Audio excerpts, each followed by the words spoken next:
Welcome to Verastahl, a YouTube channel devoted to my horror stories. I'm Brandon Faircloth, and if you enjoy the story you're about to hear, please like, share, and subscribe. Before we begin, I'd like to mention that my newest book, The Ghost Tree, is now available at Amazon. You can find it, as well as all of my other books, in the links in the description below. The story you're about to hear is the third of a series of 3 stories that, while all separate from each other, have a lot of connections. The first was The Shadowed Sea. The second was I'm Paid to Witness Terrible Things. And now this third story, which is called The Nights Are Long Here.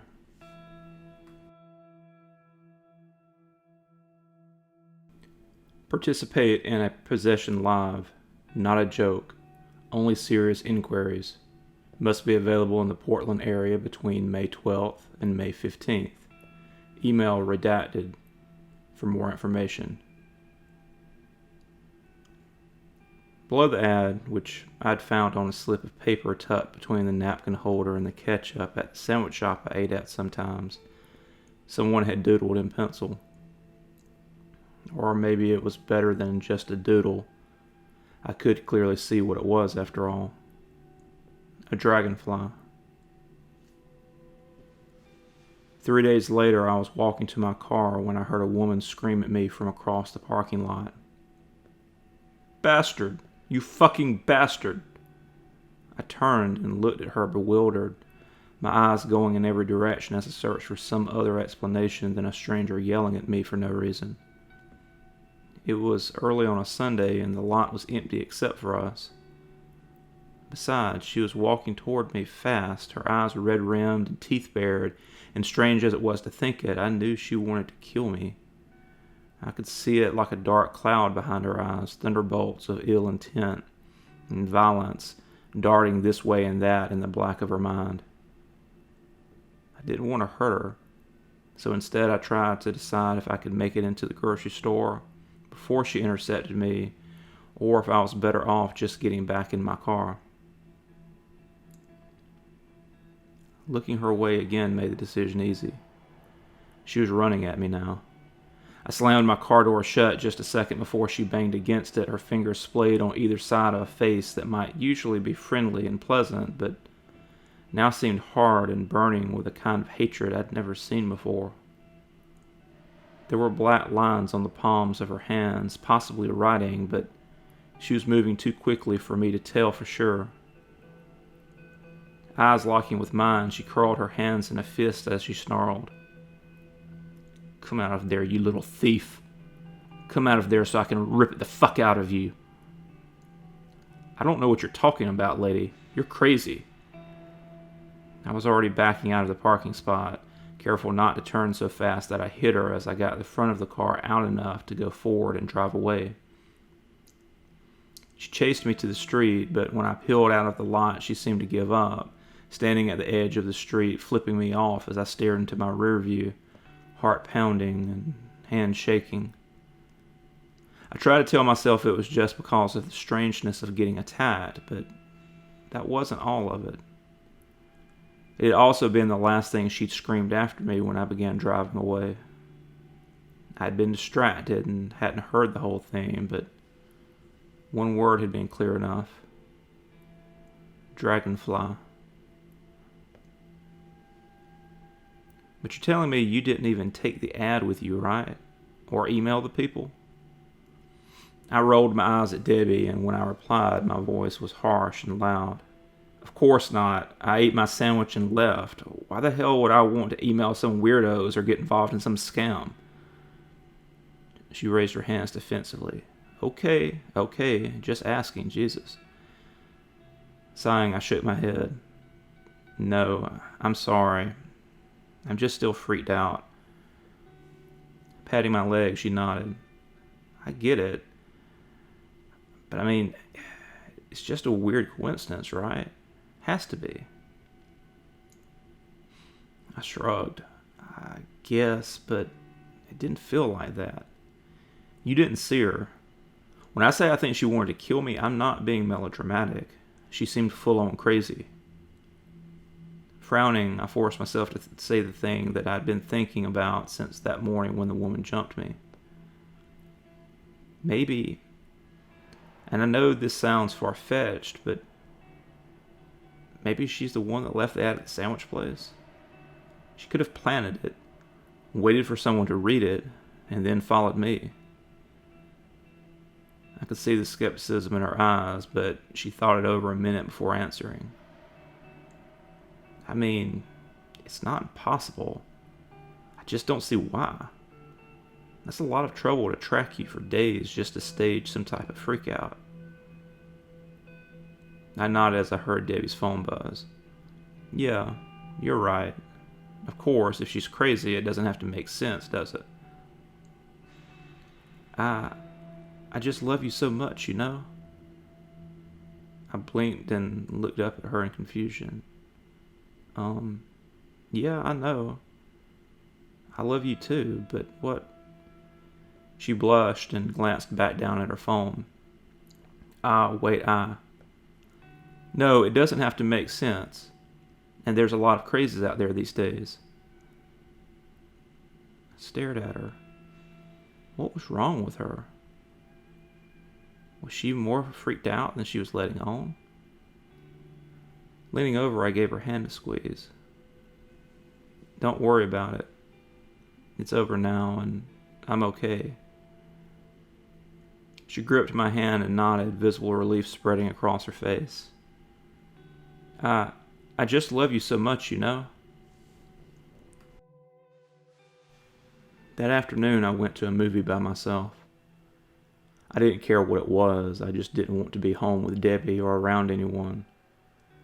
I felt raw and exposed, and the odd way she was acting wasn't helping. She seemed hurt that I didn't invite her along, but I reminded her she was supposed to be babysitting her little brother later in the afternoon anyway. That seemed to mollify her somewhat, and I promised to be home and cooking dinner by the time she got back from her mom's. Sitting in the cool darkness of the theater was soothing. Far as I could tell, I was the only one even there, and it made me feel safe, hidden in a way I couldn't quite explain. Everything just felt off to me, like I was moving through a funhouse where the walls and floors, the ceilings and doors were all skewed just enough to be disorienting. It was probably just leftover trauma from dealing with a crazy woman, but you think you deserve it, you rotten little fuck. I jumped in my seat at the harsh whisper to my right. I turned to look for the source, but the screen went dark as I did so, killing my sight even as I heard the rough male voice again somewhere behind my seat. We spend our lives preparing for this, earning this, and you think you can just come in and take it from us? Heart pounding, I stood up, my legs bumping against the backs of the seats behind me as I started blindly scooting out toward the aisle. I had to get out of here, and I definitely didn't need to get trapped in one of these. Fuck this. Enough talk. Just get him. This voice was farther away and toward the front of the theater. It sounded older and softer, but with a strength and resonance that cut through the black. Fumbling, I felt my next step take me clear of the last seat, and I started trying to make my way to the dimly lit exit sign at the top of the aisle. Just leave me alone. I don't know what you're talking about. There was a rough laugh from right behind me, and then arms were wrapping around my waist, tugging me down as I tried to catch myself from falling and push away the hands clasping my stomach and clawing at my chest. Above me, I heard a loud, plasticky squeal as, oh fuck, is that duct tape? They were going to take me. Take me somewhere and what? Kill me? Worse? I didn't know, but I knew if they got me, it would be all over. I had to get away, stop them, and I had to do it now. I felt strength flood through me at these fresh tears, and pushing hard against the carpet of the theater aisle, I managed to roll sideways and then over on top of the person holding on to me from behind. Immediately, someone was trying to grab my feet even as a third reached for my shoulders. No, I had to get off the ground now or they'd have me. Shooting out my feet, shot one at my legs as I slammed into someone. They let out a whooshing grunt and were gone, but Now the one at my shoulders was reaching for my arms, trying to pin me down. Twisting away, I reached up into the dark for where I thought their head would be. I found an ear with one hand and hair with the other, even as they cursed and tried to move away. But I was faster, digging my fingers into their cheeks and stabbing my thumbs into their eyes. A blood-curdling squeal split the black above me, and the hand seeking to trap my arms disappeared. The one behind me was already starting to loosen his grip when I sent an elbow into what I guessed was his ribs and slid free of his grasp. I crawled and then ran toward the exit now, torn between planning to yell for the girl behind the concession counter to call the cops and just running out and getting away. When I reached the lobby, I saw neither was an option. No one was out there, and the doors leading out had been chained. "There's no getting away, boy." Spinning around, I saw a large man with brown, stringy hair stalking toward me, a nasty smile on his face. Behind him, a woman was helping another man with blood streaming down his face out of the theater. When she looked up, I recognized her from the parking lot. I edged toward the lone standing brass post that would be used to hold the line-dividing rope during busy nights at the theater. Its surface was cold but reassuring as I gripped the top of it in one hand. If there was another way out, it was probably through all of them. The man in front took out what at first I thought was a pistol. "You're coming with us one way or the other." I saw a blue arc of electricity jump between prongs as he held up the stun gun. "Only question is how much you want it to." His words were cut off as I swung the brass rope post at him face first, slamming into the side of his head. My arm shook with the blow, but it didn't slow me down. Nothing could slow me down now, least of all them. Taking a step forward with the swing's momentum, I swung it back the other way, catching the bleeding eyes man in his right knee and crumpling it. He collapsed with a scream, his face a red mask of pain and anger as he rolled over onto his belly. The woman had seen the second swing coming and avoided it, pitching herself forward even as I straightened back up to meet her. I staggered back as she slammed into me, hands digging into my neck even as she tried to wrap her legs around me. Ignoring the pain, I struggled to keep my feet as I slid the brass post between us. She tightened her grip, thinking I was going to try and pry her off, but she was wrong. I just wanted something hard and unyielding at her front as I ran us against the metal counter of the concession stand. The first time I hit it, all the air went out of her. I tried to keep the post at her chest, but it slipped and crushed her diaphragm as her back slammed against the counter. Her grip began to loosen immediately, but she was still holding on. Good. Sliding the post back up to her chest, I braced it as best I could as I rammed her lower back into the counter a second time. I felt more than heard the crack as her lower spine gave way, and when I stepped back, she slid bonelessly to the floor. Looking over, I saw the blinded man was trying to crawl away. No. There were going to be no exceptions. No escape. Walking over to him, I took my foot and rolled him over like an injured turtle. He held up his hands, fluttering them aimlessly as he began to cry, the tears mixing with the blood to send paint lines down into his ears and hair. "No, don't. I'm sorry. I see now. I see." I brought the base of the post down onto his face, into his face, until he stopped moving. It was only then, as his arms gave their final twitch, that I noticed something white peeking out from inside his denim jacket. I was coming back to myself now, fear and panic and shock bleeding in past the shell of... What had I just done? How had I... It didn't matter. I needed to get away and call the cops. Make sure they knew I was just defending myself and... But what was that paper? Bending down, I gingerly picked a spot of the jacket that wasn't bloody and lifted it up so I could see inside. There was a page of white paper taped inside there with duct tape, and on it there were lines of words. "You think you deserve it, you rotten little fuck? We spend our lives preparing for this, earning this, And you think you can just come in and take it from us? No, don't. I'm sorry. I see now. I see.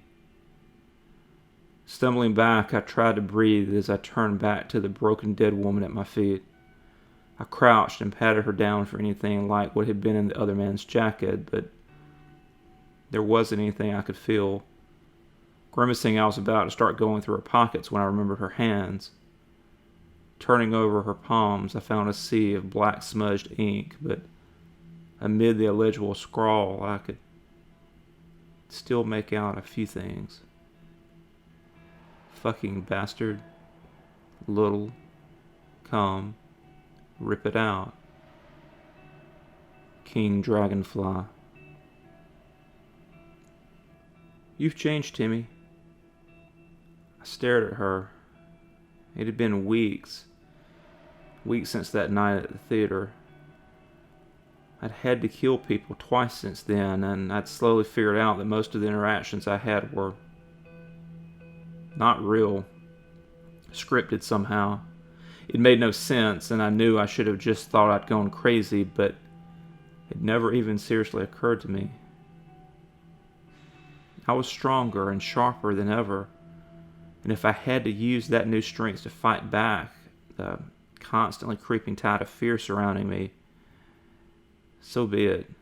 It wouldn't drown me. They wouldn't get me, no matter who they were and what they meant to me. I just stared at her, expressionless. How so? She widened her eyes at me. What do you mean, how so? You tell me that you've killed people, that people are constantly after you, but no cops ever come. Nothing is ever in the news about it. You tell me you're not cleaning up, right? Glancing out the window at the darkened street below, I shrugged. Right. I don't know what's happening to them. I guess the others are cleaning up after me to keep their secrets. I saw her scowl out of the corner of my eye. Right. Because the whole world is out to get you. You understand that's paranoid, right? You need mental help. You need... She reached out and grabbed my arm lightly. Something isn't right with you. Your head, your heart. You're different. It's not just the crazy stuff you've been saying. It's you. You're not right anymore. When I turned back to look at her, I couldn't entirely hide the hatred on my face. Let me see your phone. Debbie blinked in surprise. What? Why? I held out my hand. Just let me see it for a second. She pulled her hand back. No. Look, I don't have time for this. Mom's got chemo again in the morning, and I have to go get Jenkins and... Tim, I'm pretty much his mother already, and when she dies, I really will be. Debbie wiped her eye and went on. I need your help with this. I need you. I love you more than... Just let me help you. Talk to me. Clenching my jaw, I gave her a cold smile. Give me your phone, and then we'll talk. Debbie stood up, shaking her head even as she pulled her phone out and started looking at it. No, I'm not going to feed into your sickness. Her eyes flicked up to me and back down to the screen. But it's okay. I found out about someone I think can help. I didn't want to go to them if there was another way, but maybe there's not. She used her thumb to scroll on the screen.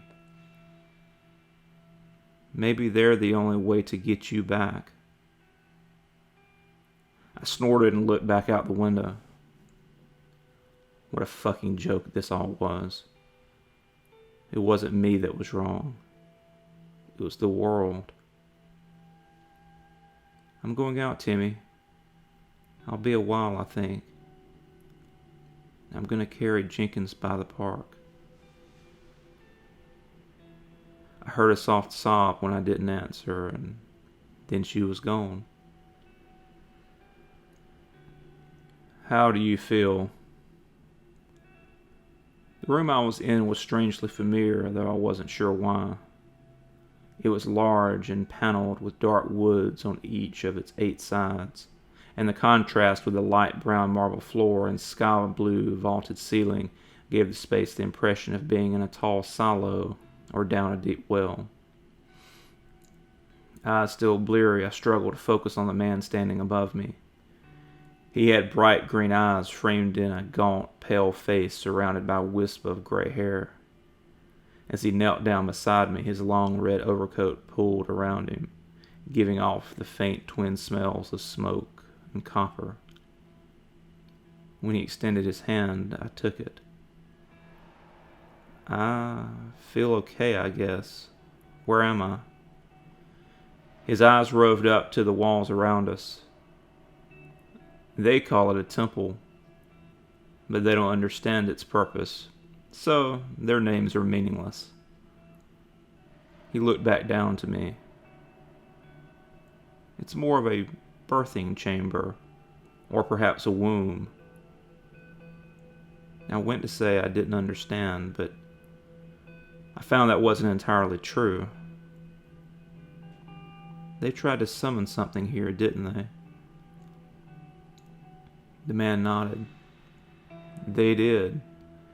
Something old and powerful.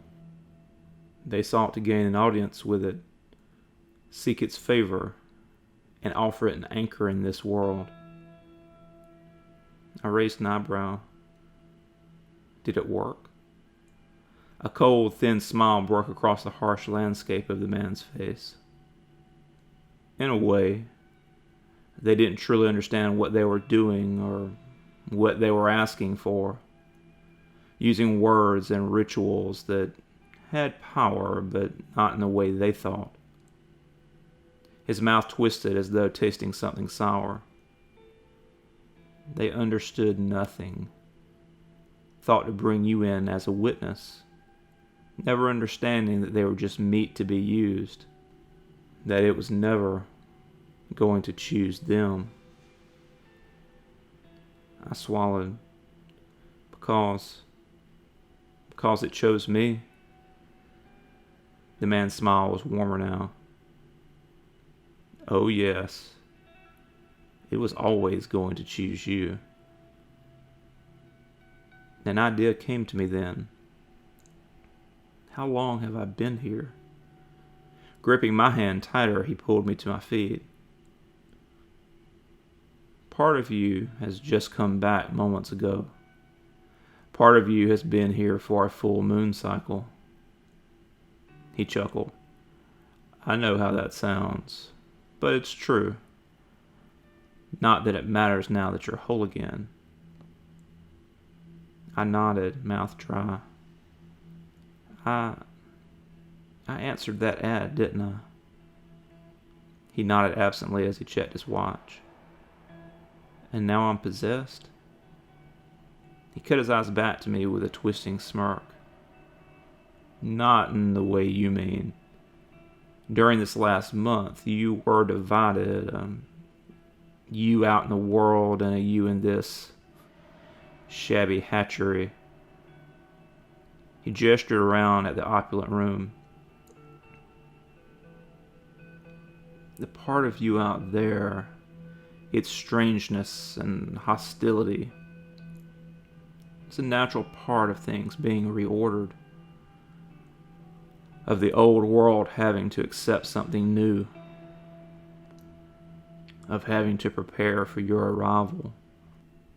I frowned, but I kept having people that they were reading lines, like they were playing parts or something. The man spread his hands out between us. Oh yes, the dragonfly is very clever. It subverted the world's resistance against it. Twisted the greed and ignorance of these pretenders that use this place, moving and shifting them out in the greater world as part of the true, grand ritual to make you and it one.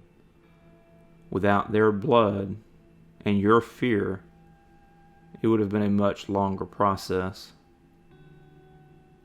I heard anger in my voice. What about Debbie?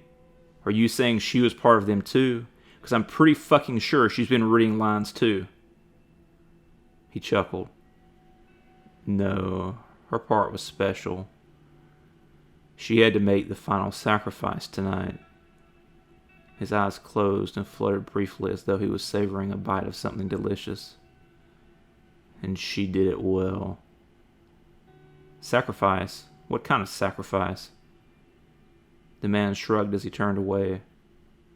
First the boy, and then an hour later, herself. Tears stung my eyes as I followed him. No, you're lying. She wouldn't do that. She wasn't mixed up in any of this. She was a good person. He snorted. You're still waking up. You'll understand soon enough. I grabbed his arm and stopped him. Understand what?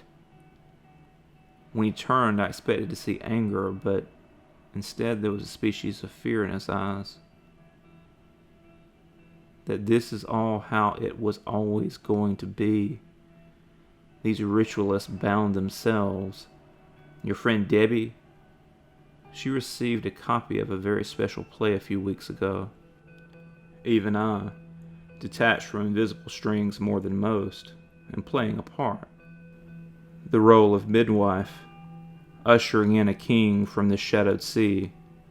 Its time come round at last.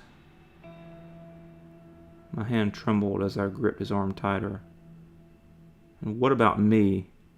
Don't I have a say in any of this? Don't I have a choice? I felt my fingers close on thin air. I was outside now, just down the street from my house. Something landed on my shoulder, and when I looked over, I wasn't surprised to see it was a large blue dragonfly.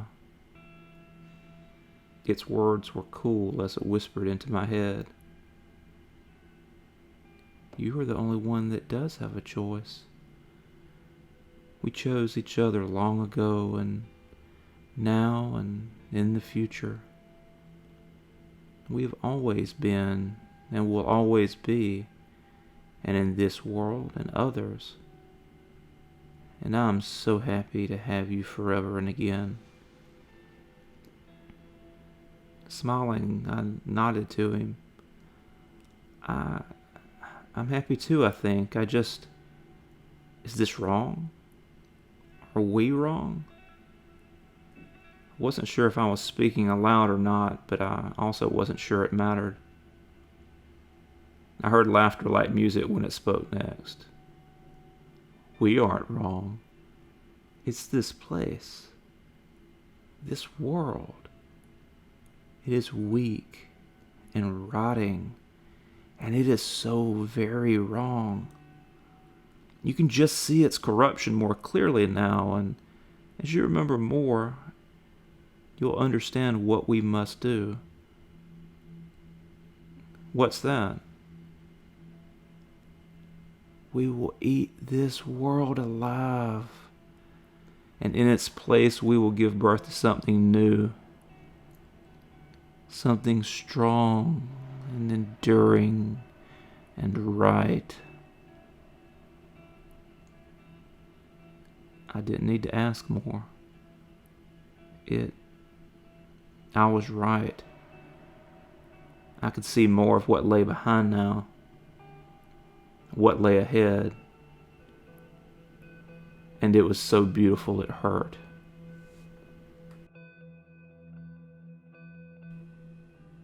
Thank you for listening.